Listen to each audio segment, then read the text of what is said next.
Muito obrigada, senhor presidente Aloysio Boi. Uma alegria poder falar com a cidade de Araraquara mais uma tarde aqui na Câmara Municipal. O tema de hoje é habitação.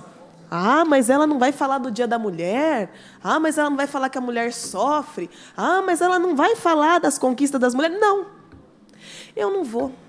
Eu não vou porque eu estou cansada. Eu não vou porque a gente fala isso todo dia, toda hora. E hoje é muito mais um dia de luta, muito mais um dia político do que um dia de parabéns. Até porque o parabéns de hoje não vale nada se no outro dia a gente recebe como bom dia uma misoginia, um machismo, um racismo, né? Que é esse o presente que a gente recebe. Hoje, um bombom, uma flor, ela não anula, esses presentes não anulam a postura machista de muitas pessoas. Então, o que eu vou pedir para vocês, em resumo, né, ao invés de ficar compartilhando deputado que fala A ou B, que possam aí conversar com seus amiguinhos, que são extremamente machistas, que são extremamente... Vocês sabem todo o resto das coisas, que vocês possam, então, impulsionar mulheres durante todo o ano e não ficar fazendo palanque aí para gente que finge de louco. Bom, então, passando pelo nosso tema de hoje, o tema para conversar com o povo de Araraquara é habitação. Por que nós vamos falar de habitação? Nós temos uma série de problemas com o advento do programa Casa Verde Amarela. Por que Casa Verde Amarela? É porque é só para o pessoal mesmo que usa aquela camiseta da seleção nas manifestações. Só gente que tem dinheiro, só gente que pode comprar e pagar altos preços. Antes de falar sobre isso, eu quero fazer uma breve recuperação histórica, para a gente poder lembrar do que aconteceu no Brasil, para que hoje nós tivéssemos que precisar de habitações, né, de interesse social.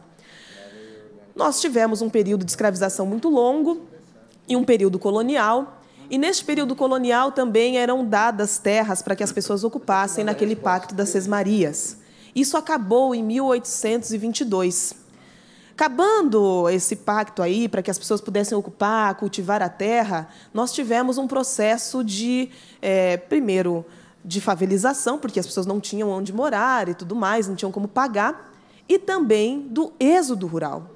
O que era isso? As pessoas saíam da zona rural, iam para a zona urbana, porque também começou o processo de industrialização, final do século XIX, começo aí do século XX. Por que eu estou falando sobre isso? Porque nesse período, onde as pessoas saem do meio rural e vão, então, para as cidades, há uma demanda muito grande de habitação, mas há uma demanda também de saneamento básico, de escola, de todo equipamento público.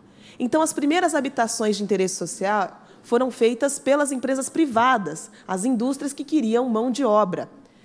Nesse sentido, a gente começa a caminhar, a pensar pelo poder público. E o primeiro programa de habitação social de interesse público, na verdade, foi feito pelo JK, em 1950.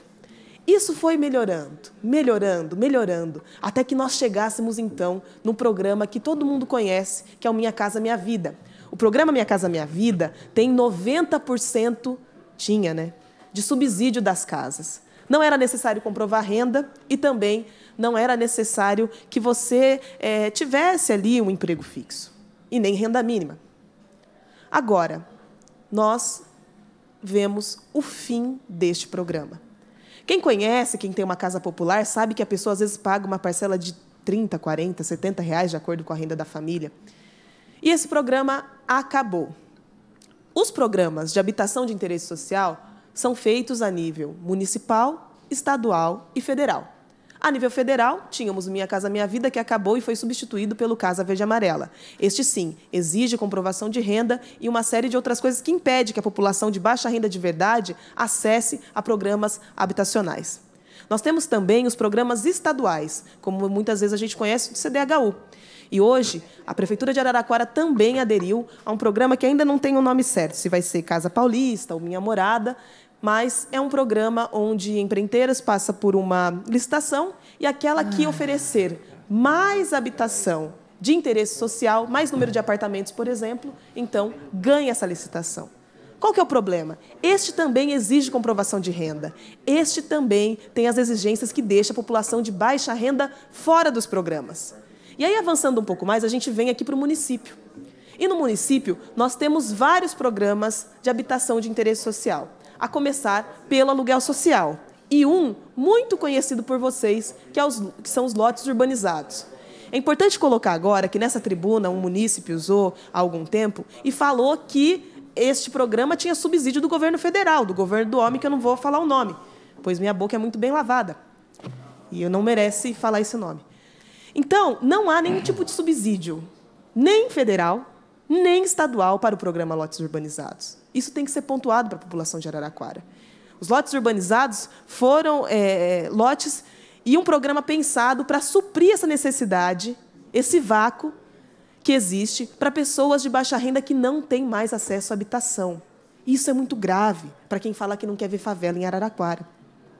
Nós precisamos pensar nas pessoas que não têm como comprovar renda. Hoje, a maioria das pessoas, após a pandemia, estão na informalidade, estão com dificuldades de colocar aí as suas contas em ordem. As pessoas não conseguiram pagar aluguel, as pessoas não têm acesso a programas habitacionais.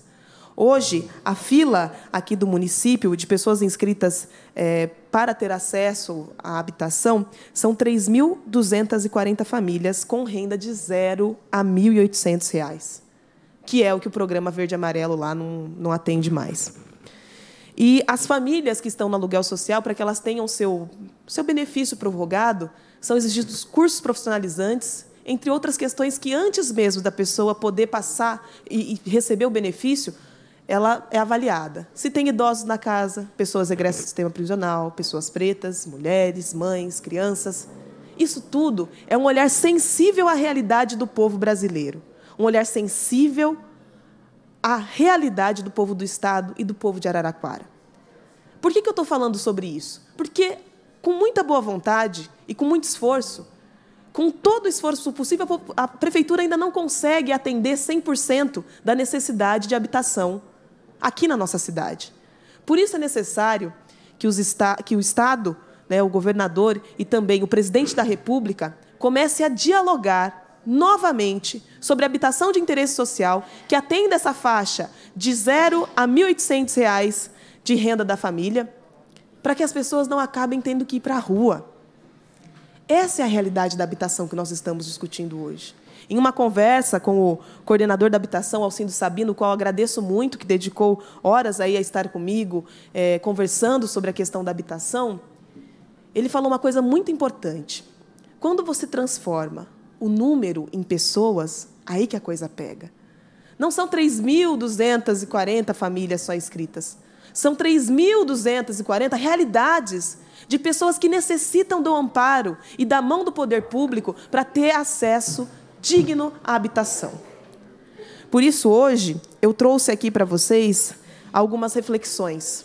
Nós precisamos, não só no município, que tem programas como aluguel social e também os lotes urbanizados, mas exigir que o governo estadual e o governo federal atenda as pessoas na necessidade básica do teto. Nós precisamos discutir com muita responsabilidade o direito à cidade. E precisamos discutir os reflexos dessa pandemia que matou muita gente, que deixou muita gente desempregada e que deixou muita gente na rua. Quem vai para a capital hoje consegue ver. Às vezes, são famílias com todos os seus móveis na rua. Não é só pessoa em situação de rua por conta de uma dependência química ou de qualquer outro problema. Eram famílias estruturadas, com móveis, com uma certa estrutura e que não tiveram condições de continuar pagando os seus aluguéis. Cadê o poder público nisso? Nós, do município, sozinhos, não damos conta. Então, para a reflexão de hoje, e logo mais publicarei o texto que embasou minha fala, feito por mim, que a gente possa pensar no acesso com dignidade ao teto, à habitação. Muito obrigada e boa tarde a todos.